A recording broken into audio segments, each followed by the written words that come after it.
Hey, what's going on, friends? My podcast every day is broken up into two parts on the free platform. The first part, Act 1, is right now. When it's all done, go right on over to Act 2 to get the second half of the podcast. Thank you so much for checking out my show. Hello, friends. Welcome into the Eric Zane Show podcast. This is a daily show where I discuss news, nonsense, and my personal adventures from right here in the Impact Power Sports Studio. Impact Power Sports. They're online at impactpowersportsmi.com. Perhaps you need a Yamaha golf cart. Those are awesome. You can trick them out. You can have them decorated. Do they say decorated? Outfitted. Tricked out with anything you want. Not to mention any type of power sports equipment. Side-by-side, ATV, motorcycle, scooter, e-bike, go-kart. They have it all at Impact Power Sports. Online at impactpowersportsmi.com. We are doing a Big Fraud Wednesday tomorrow. I reached out to Ben Glaze. I go, big fella, what day works best for you?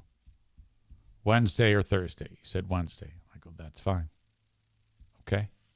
So Wednesday we will podcast our evening shows 6 p.m. with episode number 65. Episode number 65 of Who Are These Free Beers, followed up by the Ben and Eric Patreon podcast. I've gotten to work on my Who Are These Free Beers show.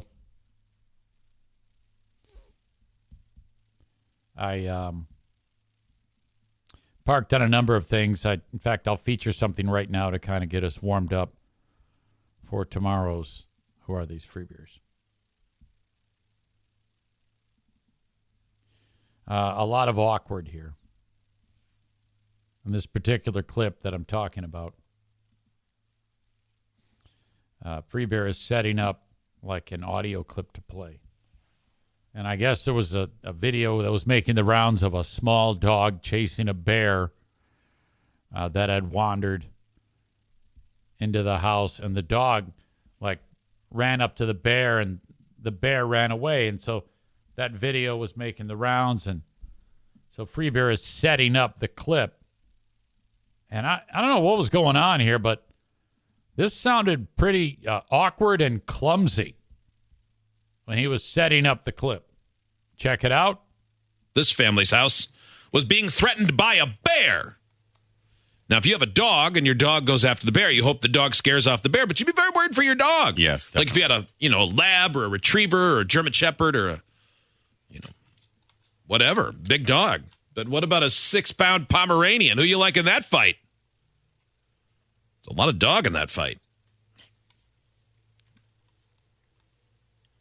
Here's the story. I was surprised. Oh.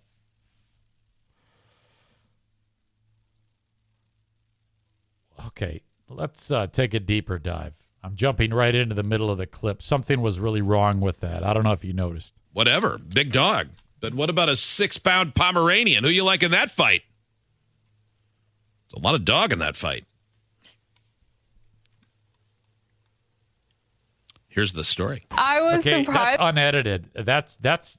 I don't know why. The only thing I can think of is, it was all clumsy, but when he was setting it up, there's a couple of long pauses. First, this. But what about a 6-pound Pomeranian? Who you like in that fight? No one responds, and then he drops this. There's a lot of dog in that fight. That is an idiom that has never happened. What he's trying to say there is, there's a lot of fight in that dog, but no one says there's a lot of dog in that fight. There's a lot of dog in that fight. So he fucked that up. There's a lot of dog in that fight. Now, I don't know. Maybe he's combining, you have a dog in the fight. Like, hey, you're involved. You've got a dog in that fight. But no one ever says, you got a dog in that fight, the way he just said it. You know what I mean?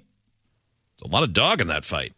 But you can say there's a lot of fight in that dog, which he does not because he's a fucking moron. and then it's met with silence. Very awkward, telling, palpable silence. But what about a 6-pound Pomeranian? Who you like in that fight? It's a lot of dog in that fight. Here's the story. I was surprised. Hey.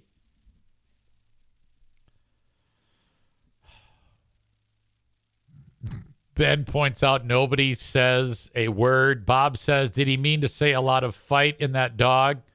Yeah, I guess. Perhaps. It's fucked up either way. Ben says, I bet everyone is looking down and barely paying attention.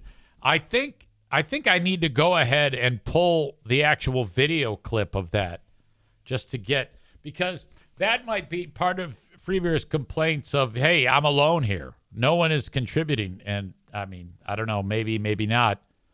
But so that was fucking ugly. I cannot wait to discuss that with Ben Glaze. I'm anxious to see what's happening in the video there. Getting a couple of complaints. David says, is it me or is Twitch all messed up today? Alan says it's a little choppy for him too. And Black Belt Nick says it is also a little choppy. Okay, so if that keeps up, I'll just restart it at some point.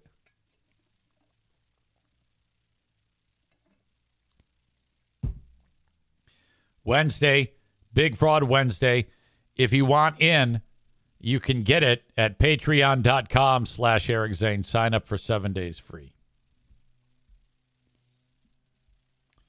I just had another money pit expense come flying in out of left field. I know that this is going to make Nick the electrician laugh because he's said to me, easy, fill that pool in your backyard full of sand. Get rid of that money pit. And there's no fucking way I can do that. Pooh Bear has her old lady girlfriend parties in the backyard, and the neighborhood kids use the pool. So I'm stuck with the pool. Mr. Pop Pop needs the kids in the pool, as you know. So the other day I went back there, and there's like a pump, and it was dead. I was like, fuck, I just put this thing in like 5 years ago. Maybe not even that much. So I called up Jeremy out the door over at Jennison Pool and Spa Depot, and I go, yeah, buddy, this thing's, and he goes, yeah, after 1 year, I mean, that's the warranty. They can die on you. And I'm like, holy shit. So he goes, yeah, I'll come out and put a new one. I go, all right, no problem. So he puts that thing in, and I don't know if this is tariff related, but I don't remember it being this expensive because I look at the bill and I just scan it and I go, oh, all right, $300, no big deal. Then I look a little closer. I go, oh, no. That is not accurate. It's $1,050. And I'm like, what? Oh my God. I don't remember it being that high. I think that might have come. I mean, everything is tariff induced these days. And the reason why that is because all of you idiots voted for Trump, and you're excited by the prospect of paying more for your shit. So because of that, my filter pump is through the fucking roof. Nick says you should have accidentally backed the RV into the pool. 2 birds, 1 stone. Thanks. What a disaster. All right, so that pissed me off. I don't know about you, but whenever it's something like that, like whenever there's anything that is a disturbance in the force, I used to kind of like let it ruin my day, and that kind of ruined my day. But at the same time, I've developed this fail-safe method, and that is don't do anything. Just sit tight. Don't react. Don't say a word. Don't talk to anybody about it. Just pretend it didn't happen and wait. And by the time you go to bed and you wake up the next day, it's processable. Don't know how, don't know why, but if anything gets fucked up, there is nothing that a good night's sleep won't remedy. I noticed that at the end of the day, my brain is trying to trick me that my whole life is fucked up and everything is terrible. And I honestly think that it's just because I'm tired. The day is long. As soon as the day gets long, I should never make any decisions at the end of the day because my brain is so muddied up and cluttered with nonsense. And everything's trying to fuck me up. Everything in my brain is trying to convince me that the world is going to end. So then I go, all right, well, I'll just sit here, watch YouTube videos, old clips of Breaking Bad, and then go to bed. And then that's the end of it. And then I wake up and I'm like, what happened? What was I worried about? Huh? What an asshole. What a dumb dick. Like any of that is important. Like I almost lost sleep over the fact that when I turn on the hose, water drips out of the handle. Okay. And it's like getting the wall wet and it's destroyed the wall. So it's all got to be replaced. And it's been that way. I've lived here for 15 years, and it's been that way for 15 years. But for some reason, now it's a problem. And the only reason why it was a problem is because I saw it at like 7:30 at night. And I'm like, whoa, oh, my God, this is terrible. Oh, this is so bad. And that's what's happening in my brain. But I'm just sitting there looking. I go, all right, shut the fuck up. Shut up. Go to bed. I try to talk to Hurricane Madison about that. And Nick says, tighten the stupid nut on the handle and it stops. I'm working on it. I can't rush into anything, goddammit. It's all rusted. It won't move.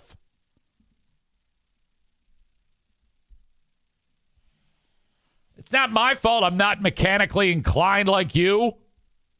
You've got your fucking act together.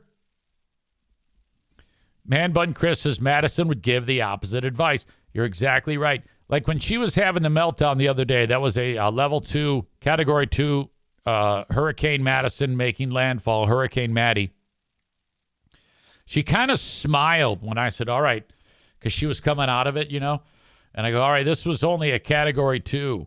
She goes, what are you talking about? I go, well, you know, this is a category 2 storm. This is a category 2 Hurricane Maddie. We've been through the 5s. You know, no big deal. A 2 is, we can handle it too.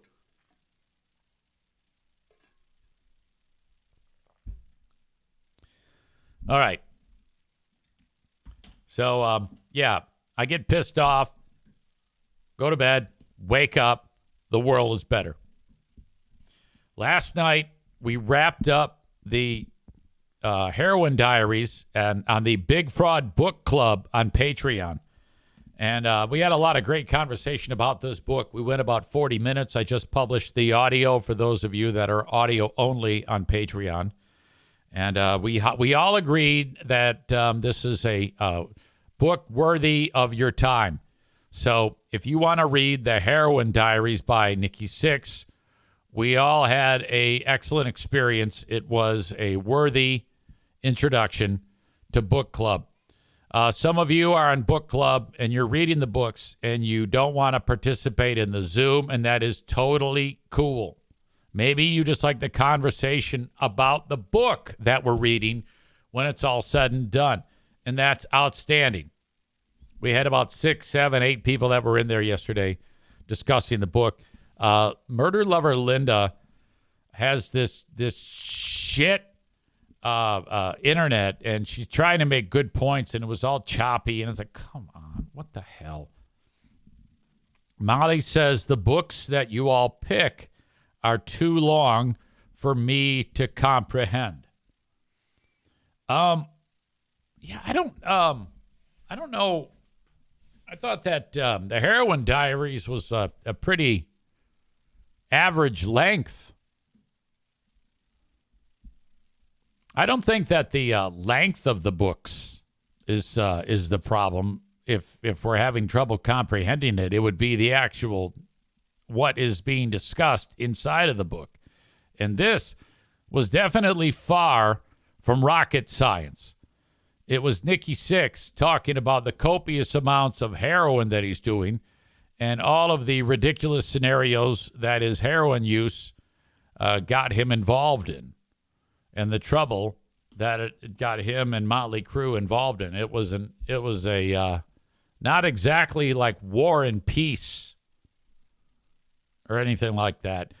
By the way, I wonder if anybody in book club is going to say that that we have to read the Bible.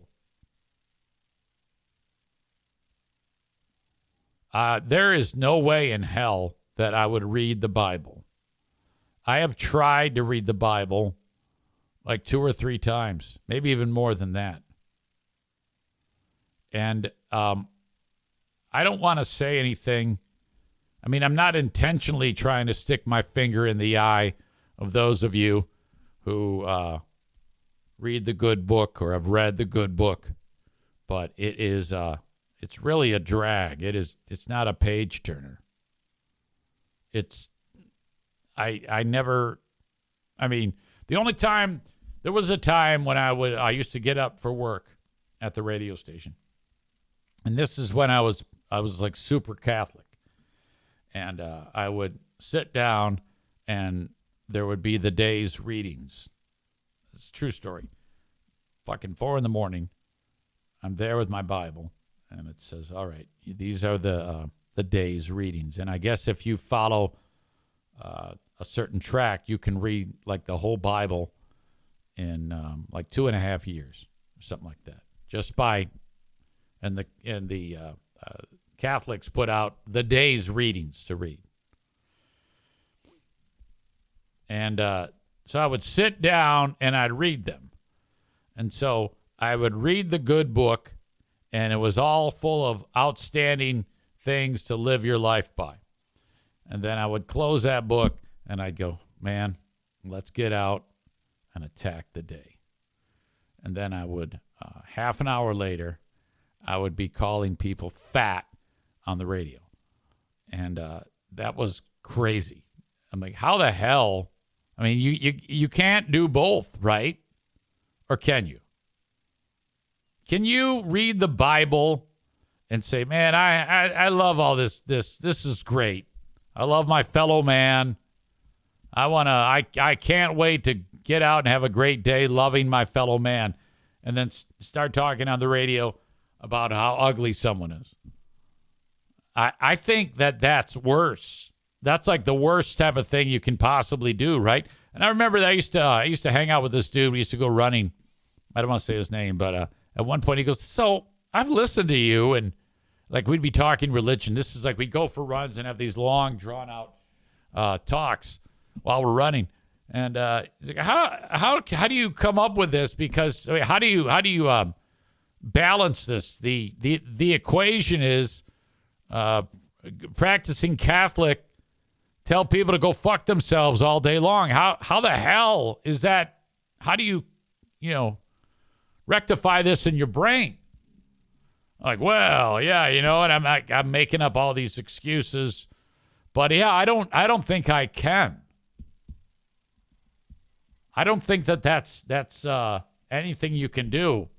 So now I have fully committed is to tell everybody to go fuck themselves. So all telling people to go fuck themselves and no religious studies whatsoever. And see how that goes. And I can honestly say that this is better.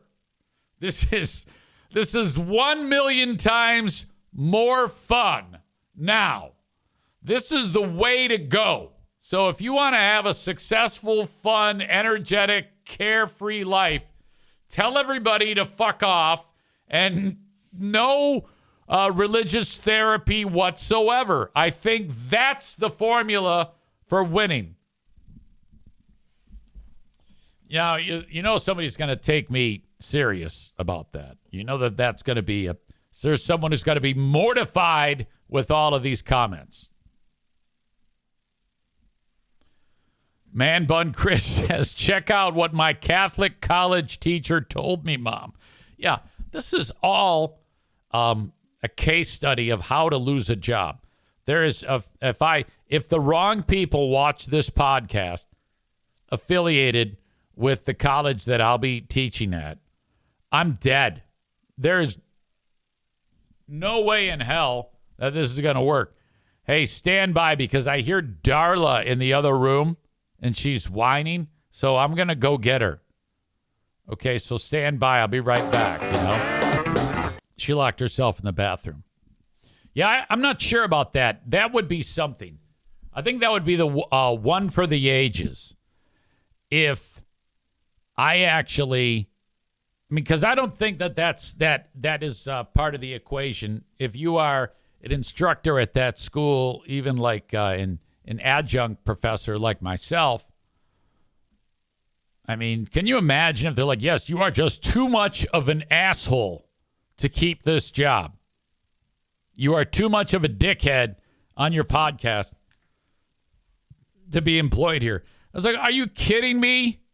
Yeah, I talk a lot of shit, but I've never put my ding-dong in a child. I've been married for 33 years. I've raised 3 great kids. I've never, outside of the scavenger hunt, I've never been to jail. What the hell? And I'm not gay. Well, I'm 8% gay, but I'm not putting my ding-dong in dudes, which I know you guys are against. So I think that there might be some problem, though, with just my general overall, demeanor. I hope not, though, because I really want to do it. I'm looking forward to teaching the class as preparations continue for Eric Zane's podcast class at the Catholic College. All right. Chris says, as a Christian, I say that is rule number 1. No Bible, no devotionals. Which, by the way, I believe in baby Jesus, of course. I'm just not a practicing Catholic.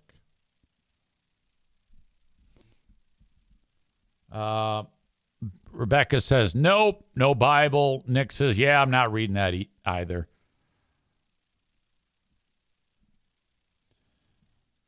Chris says, I have a couple that are long and probably won't pick them for that reason also.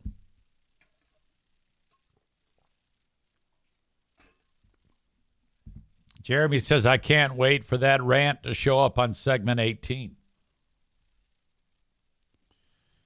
Maureen says, surely the real professor checked out this podcast before she hired you. Yes. I don't know. Not my job.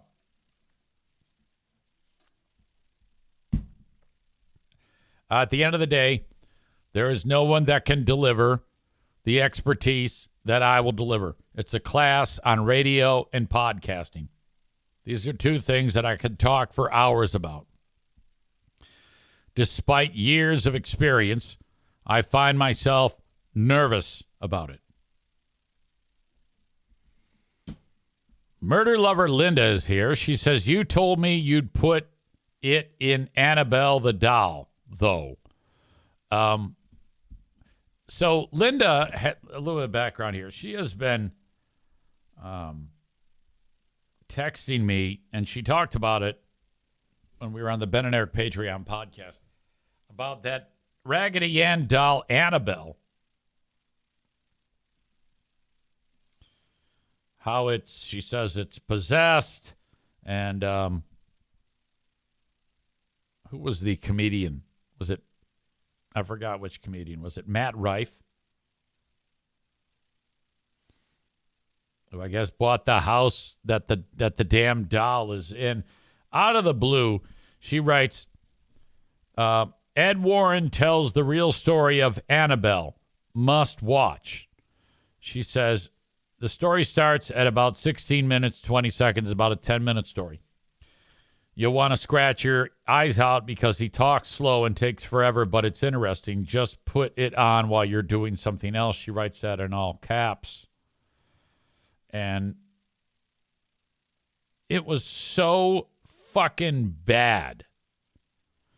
This clearly, Ed Warren simply has concocted a way to try to make money for stupid people who believe that the goddamn doll is possessed. There's a whole movie franchise based on this. Follow the money, Linda. If you want to convince Linda that a doll is possessed, all you need to do is tell Linda that a doll is possessed, and she will believe that the doll is actually possessed. It's a huge embarrassment. I didn't even make it through, and I go, look, I'm now dumber from having listened to Ed Warren. I can't get back the 10 minutes of my life. I take back the happy birthday wishes that I sent you. And then I said, the story of Freddy Krueger is more believable, you dipshit. She said that doll is going to get you. I said, if I had that doll in front of me, I would cut a hole in its crotch and put my ding dong in it. And God, it's just so stupid. Linda says he's dead. He made no money from the movies. Sure. Whatever you say.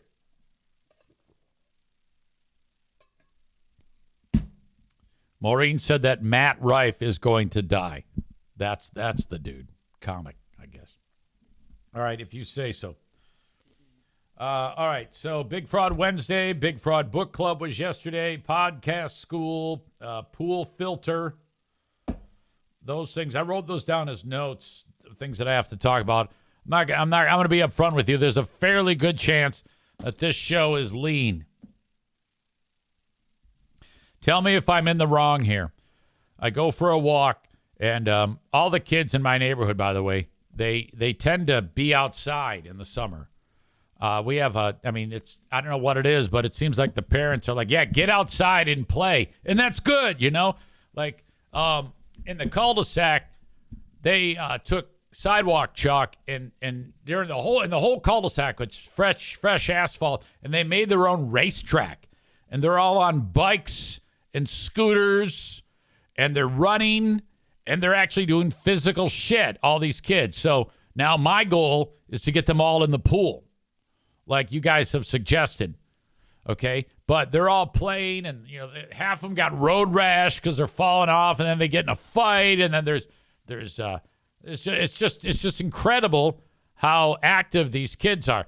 And then they get done with that, and then they play baseball, and they play football, and there's Pop taking the dogs for a walk. Hey, how you doing, kids? And I'm like the old man of the neighborhood, and then they're playing golf. Now, this has happened from time to time, and us neighbors, we look out for each other. When the kids play golf, you know, they rip up everybody's lawn. So they have these plastic balls. They're not like real golf balls. They're the ones you can use for practice. And now they're playing golf, and they go from neighbor's house to neighbor's house. And so I'm walking the dogs, and I see them go, hey. And they're like, uh-oh. I go, if you rip up anybody's lawn, make sure you replace your divots. And actually, the first thing I said was, I go, hey, Mr. Scott, I don't know if Mr. Scott is going to want you playing golf on his lawn. Scott, none of these kids are Mr. Scott's kids. But yeah, they're on his lawn. They're going to hit the golf ball on someone else's property and then go. It fucks everything up. So I go, hey, I don't know if Mr. Scott's going to appreciate that, guys. And they look at me and don't speak and continue to shoot golf balls off Mr. Scott's. So I'm like, oh, okay.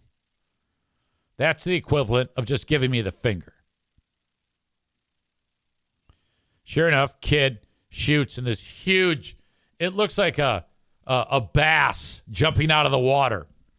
This big swath of lawn comes flying off the club face. Just lands and go, oh, wow, yeah, look at that. Ball goes flying, and then they pick up their clubs, and they go running. I go, hang on! Kid looks at me. I go, do me a favor, big fella. Pick up that clump of grass right now. And he goes and he picks it up. I go, put it where you shot and step on it. And he does it. Turns around, walks away. I'm like, what the fuck is going on here? So if they do that to my property, it's going to be a problem.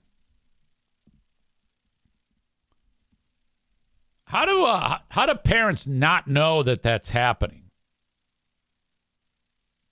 I mean, how are you not aware that your kids are playing golf on everybody's property? Golf!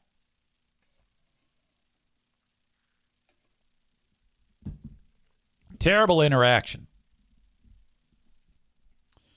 Alan with a horrible comment. He says, so when they tear up your grass, are they fair game to molest? Yeah, I'm not. That's ridiculous. Stevie says the house next to ours seems to be the cool house to hang out if you're under 12. They have a trampoline in the backyard. I hate them all. You would hate it here with all these kids. Cole with this advice. You need to beat the shit out of one of them in front of the others so they know you're not messing around. That's like in prison, you know. You have that hierarchy. You go for the big one, you take them out, and then they won't screw with you. Rebecca says the lack of self-awareness in kids is what irritates the shit out of me. Molly with a great point. You were all kids at one point. WTF. Correct. You're right. We were all kids. And we got the shit beat out of us at one point. I'll never forget the McDermott household. They were fed up with people on Devil's Night doing damage to the house. Because back where I grew up in Detroit, Devil's Night was big. You know, you like see your neighbor. Hey, how you doing, Mr. McDermott? Good to see you. I'm fine, Eric. All right, see you later. Hour later, I'm throwing eggs at his house. Fair game. But he went ahead and got a few metal rakes.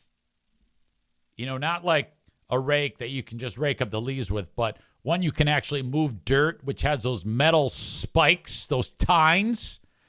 And he threw them on the front lawn with the tines up.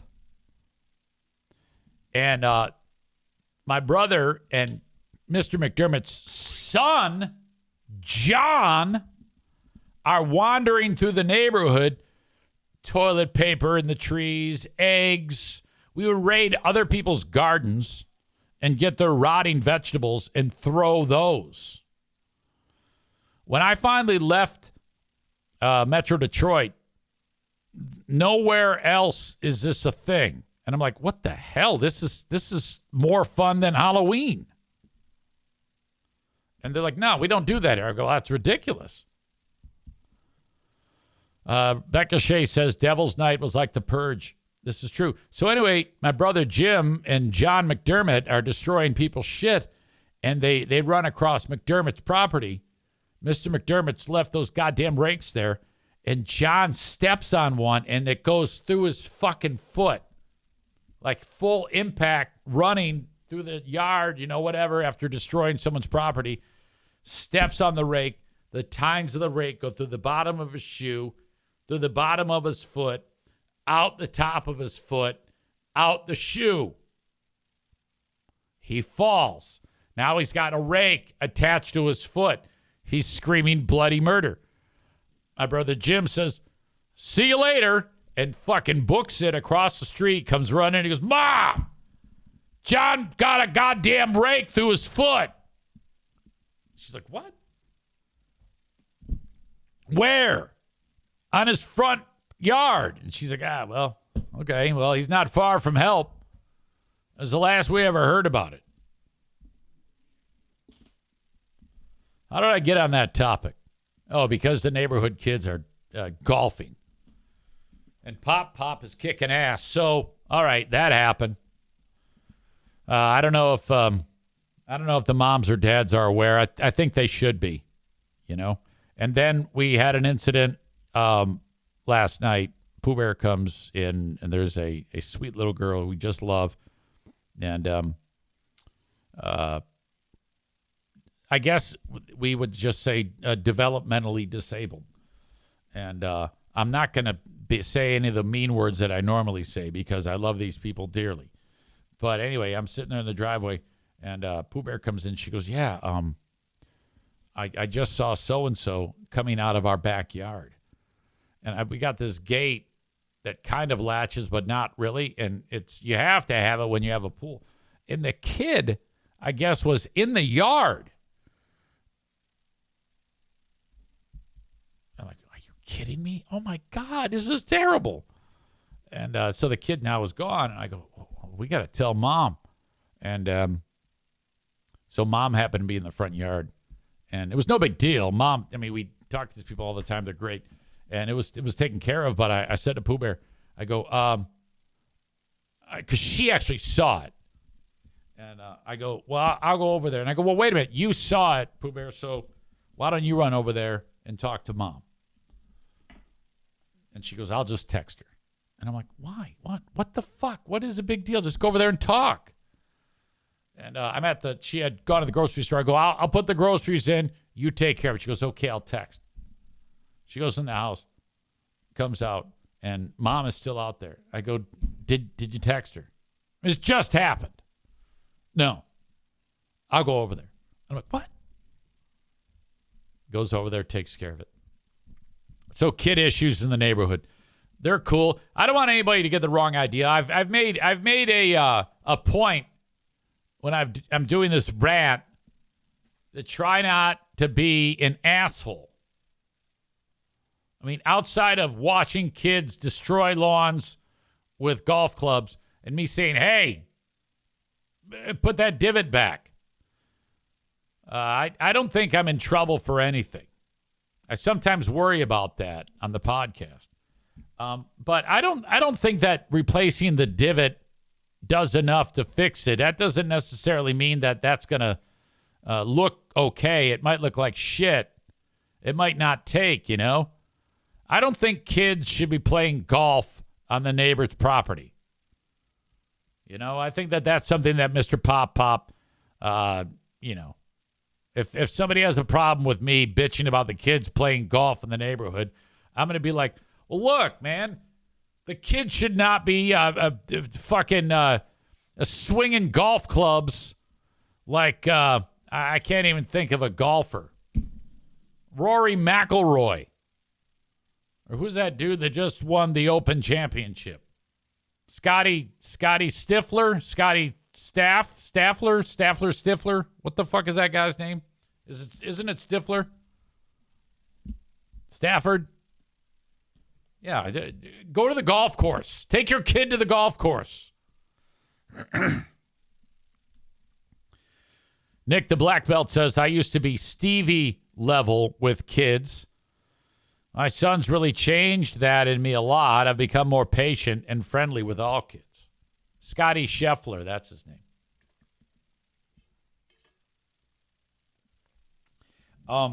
And they'll do that, by the way. Kids are great. They actually make you see the world from a different perspective. I recommend everybody have kids. If I didn't have kids, I would have had a hell of a lot less to talk about on the podcast.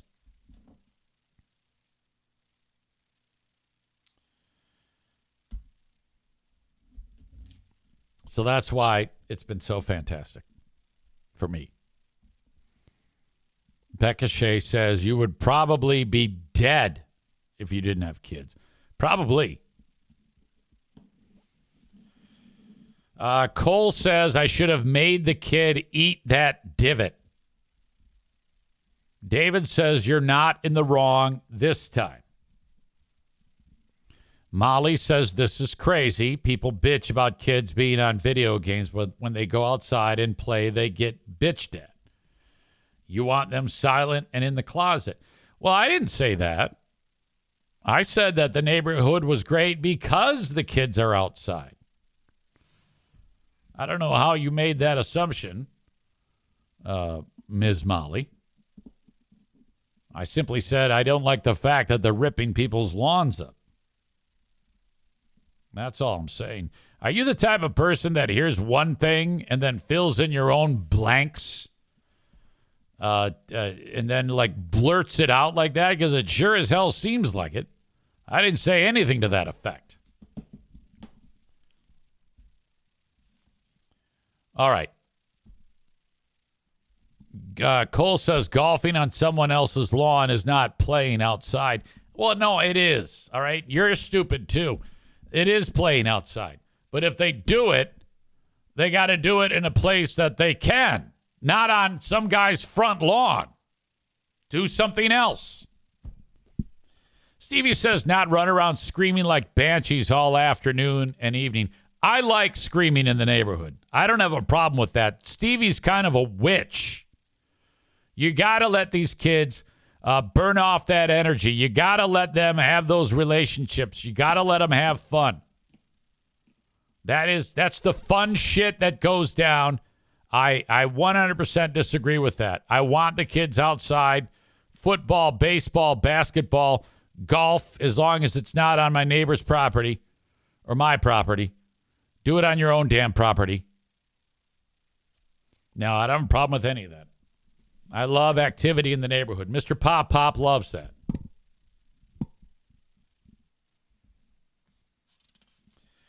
We have a couple of events coming up. The Eric Zane Show podcast. Pinball Orgy number 2 is fast approaching.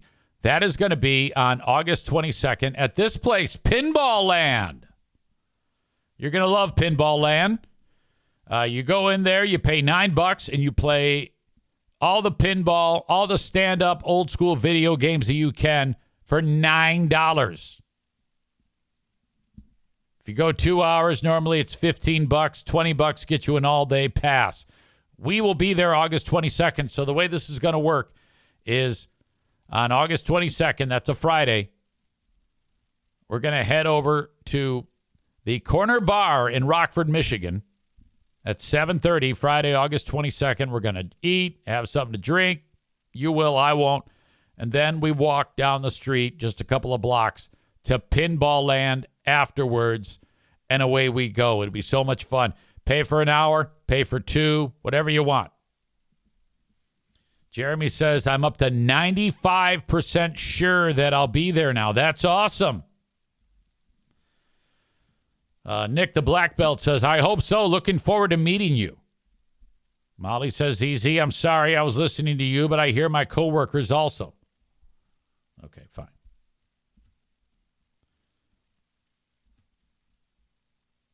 That paintball orgy, again, August 22nd at Pinball Land.